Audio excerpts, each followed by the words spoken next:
Remember the promise? The corner office, the six-figure salary, the life you were told would bring happiness? Sarah had it. $200,000 a year, analyzing numbers that felt increasingly hollow. Each spreadsheet blurred into the next, each deadline a tightening knot in her chest. The dream had become a gilded cage. One rainy Tuesday, she walked away. No safety net, no grand plan, just a whisper in her soul saying, "There must be more than this." But the whisper was quickly drowned out by the roar of fear. How could she survive? How could passion possibly pay the bills? What if the tool that defined her old life, the cold logic of data, could somehow help her navigate this terrifying new path? What if artificial intelligence wasn't just for optimizing profits, but for rediscovering purpose and maybe, just maybe, building a life that truly fed her soul, even financially? Stay with us as we explore how Sarah turned fear into freedom with a little unexpected help. Breathe. Just breathe. Feel the cool air fill your lungs. Feel the solid ground beneath your feet. The first days, weeks, after leaving the familiar hum of the corporate world felt like stepping onto shifting sand. The silence was deafening. The freedom, paradoxically, felt like a heavy weight. The ghosts of her old life lingered. The ingrained habit of measuring worth by productivity, by income, by external validation. The fear wasn't just about money. It was about identity. Who was she? Without the title, without the salary. The question echoed in the empty spaces of her days. Society tells us passion is a luxury, a hobby for the weekends. Stability, security, those are the currencies that matter. To choose soul over salary feels reckless, irresponsible even. The voices of doubt, both internal and external, were loud. You'll regret this. You're throwing away everything. How will you pay rent? But beneath the fear, that persistent whisper remained. A longing for alignment. A quiet knowing that true wealth wasn't just about the numbers in a bank account, but about the richness of a life lived authentically. The challenge wasn't if she should follow that whisper, but how.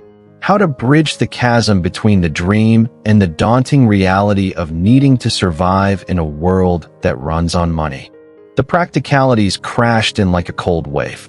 Savings dwindle faster than you think. Rent, bills, food.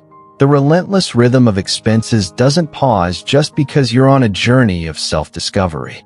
The initial relief of escape began to curdle into anxiety.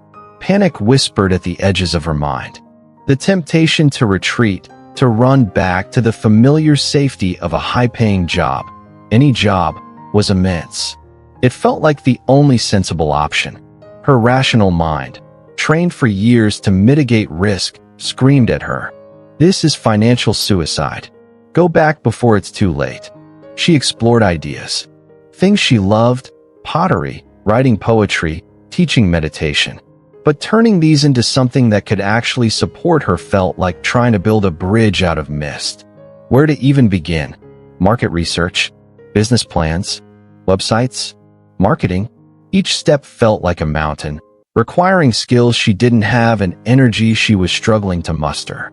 And then there was the irony. The very technology, the data analysis, the optimization mindset that she had run away from seemed to be the gatekeeper to this new world too. She saw articles about AI writing marketing copy, AI designing logos, AI predicting market trends. It felt alienating, overwhelming. Was escaping one machine only to become dependent on another? The fear wasn't just about failing financially. It was about failing herself. What if the whisper was wrong? What if she wasn't meant for more? What if she traded a secure cage for an empty, terrifying freedom? The pressure mounted. How could she possibly build a bridge from this place of fear and uncertainty to a life of sustainable, soulful work? Could technology, the ghost of her past life, somehow become an ally, a guide, rather than another source of pressure? This fear, this paralyzing grip of scarcity, even when contemplating abundance of the soul, is not new. It echoes through time, a timeless human struggle. The Buddha often spoke of the nature of wealth, attachment, and true richness. There is a story from the DhammaMirror commentary about a treasurer named Kossia. Kossia was immensely wealthy, possessing 80 crores of treasure. Yet, he was consumed by a profound miserliness. He couldn't bear to part with even the smallest fraction of his fortune, not even for his own comfort. He ate broken rice with sour gruel, wore the coarsest clothes, and traveled in a dilapidated chariot shaded by a mere leaf parasol. His mantra was constant: "If I give this away, it will diminish. If I use this, it will be gone." He guarded his wealth obsessively, burying 5 great jars of gold in his garden, believing this secrecy was security. His attachment wasn't just about keeping the wealth. It was a deep-seated fear of lack, a poverty of the spirit that existed despite his material abundance. One day, the king, needing a treasurer, considered Kossia. But upon observing his extreme stinginess, the king thought, "This man doesn't even use his wealth for himself. How could he possibly manage the kingdom's treasury for the benefit of others?" And so, Kossia, despite his riches, remained isolated in his self-imposed poverty. As Kossia neared death, consumed by anxiety over his hidden gold, that very attachment manifested in his next life. He was reborn, not as a human, but as a lowly creature, drawn back to the vicinity of his buried treasure. The commentary tells us that the intense clinging, the fear of losing what he couldn't even bring himself to use, poisoned his mind and shaped his destiny. The story isn't just about Kossia's extreme miserliness. It's a mirror reflecting the subtle ways fear of financial insecurity can trap us, even when we seek a richer, more meaningful life. It highlights the danger of letting the idea of money, the fear of not having enough, dictate our choices and prevent us from using the resources we do have, including our inner resources, our creativity, our courage. Sarah wasn't Kossia. She wasn't hoarding gold. But the fear of ending up destitute, the voice saying, "You can't afford to follow your heart," was a kind of inner miserliness, hoarding her potential, keeping her trapped in anxiety. The story served as a quiet reminder. True poverty isn't the absence of money, but the absence of generosity towards oneself, the inability to invest in one's own well-being and potential. Could she find a middle path? A way to honor her soul's calling and build a sustainable life, using her resources, including this new, unfamiliar AI tool, wisely and without crippling fear? Something shifted. It wasn't a lightning bolt, but a quiet dawning. The AI wasn't a magic wand, nor was it the cold, optimizing machine she'd initially feared. It was simply a tool, a mirror, a potential collaborator. She started small, treating it less like an oracle and more like a patient, non-judgmental brainstorming partner. Instead of asking, "How do I make money?" she started asking, "How can I share what I love in a way that feels authentic and might resonate with others?" She asked the AI to help her identify her core values, the feelings she wanted her pottery to evoke, the kind of quiet guidance she felt called to offer. The AI didn't give her the answer, but it reflected her own thoughts back to her, organized them, offered different perspectives. Crucially, she used it to confront her financial fears directly. "Help me create a realistic, bare minimum budget for the next 3 months. What are free or low-cost ways to market handmade crafts locally? Generate affirmations focused on abundance and trusting the process." The AI, devoid of emotion or judgment, presented information calmly. It broke down overwhelming tasks into smaller, manageable steps. It didn't erase the fear, but it lessened its paralyzing power by turning vague anxieties into concrete questions and potential actions. The insight wasn't that AI would build her business for her. It was that AI could handle some of the logistical and analytical tasks that drained her energy, freeing her up to focus on the core, the creative work, the soulful connection. It could help structure her thoughts, research possibilities, and even draft initial communications, which she could then infuse with her own authentic voice. She realized the goal wasn't to replicate her old $200,000 salary overnight. That was the old paradigm. The new goal was sustainability, alignment, and gradual growth. Maybe $5,000 a month, earned through work that felt true, was actually far richer than $16,000 earned through work that drained her soul. The AI helped her map out potential income streams: a small online shop, a weekend workshop, commission pieces, not as a rigid plan, but as possibilities to explore gently. It wasn't about replacing human connection or intuition. It was about augmenting her own capabilities, overcoming specific hurdles like financial planning or market visibility, so she could pour her energy into what truly mattered. The technology became a bridge, not a cage, a tool to help her build, step by step, a life woven from both passion and practicality. The real work wasn't just in the planning or the doing, but in the being, cultivating the inner stillness required to navigate the uncertainty.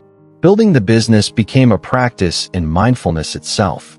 Each step, guided by a blend of intuition and AI-assisted planning, was taken with intention, not panic. She established small rituals: morning meditation to ground herself before looking at budgets or marketing ideas, journaling sessions, sometimes prompted by AI suggestions like, "What small step feels possible today?" or "Reflect on one moment of joy in your work." This helped her stay connected to her why amidst the how. She practiced detachment from outcomes. Putting her work out there felt vulnerable. Would anyone buy it? Would they like it? The AI could help optimize listings, but it couldn't control the response. She learned to focus on the process, on the integrity of her work, and to release the need for immediate, large-scale validation. A single sale, a kind comment, became a source of genuine encouragement, celebrated as a sign she was on the right path, rather than lamented for not being enough. Financial planning also became a practice in presence, using the AI-generated budget not as a source of fear, but as a realistic map, tracking expenses mindfully, brainstorming small, incremental ways to increase income or reduce costs, without falling into frantic striving, celebrating small financial wins, covering rent through her craft, affording a slightly better quality of clay. Crucially, she practiced digital boundaries. The AI was a tool, not a constant companion. She designated specific times for planning and research, resisting the urge to constantly check analytics or seek external validation online. She prioritized time offline, connecting with nature, with her craft, with herself. This balance was key to ensuring the technology served her soul rather than consuming it. It was a slow build, not a dramatic overnight success story, but a quiet, steady construction of a life that felt whole. Each small act of creation, each mindful interaction with her finances, each moment of stillness, reinforcing the foundation of her new reality. A reality where soul and sustenance could, perhaps, truly coexist. Sarah found a way, a quiet path, paved with courage, mindfulness, and the unexpected assistance of a tool she once associated with the life she fled.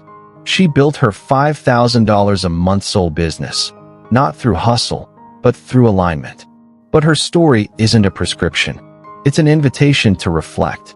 How tightly are we holding on to external measures of security? What fears, financial or otherwise, prevent us from listening to that quieter whisper within? We live in an age of powerful tools, algorithms shaping our world, our work, even our thoughts. Can these tools, often seen as cold or dehumanizing, be reclaimed? Can we engage with technology like AI not just for productivity, but for purpose? What does a truly rich life look like for you?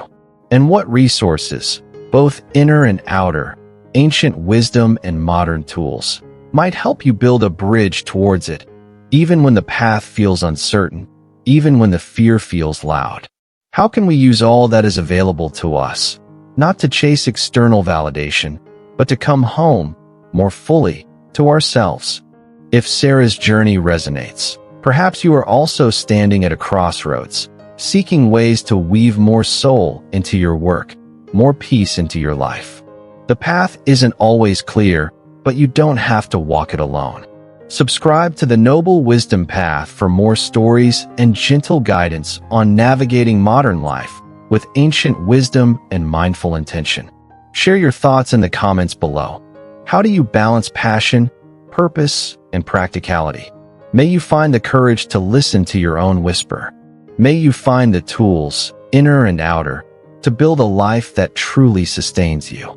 Thank you for sharing this space with us. Be well.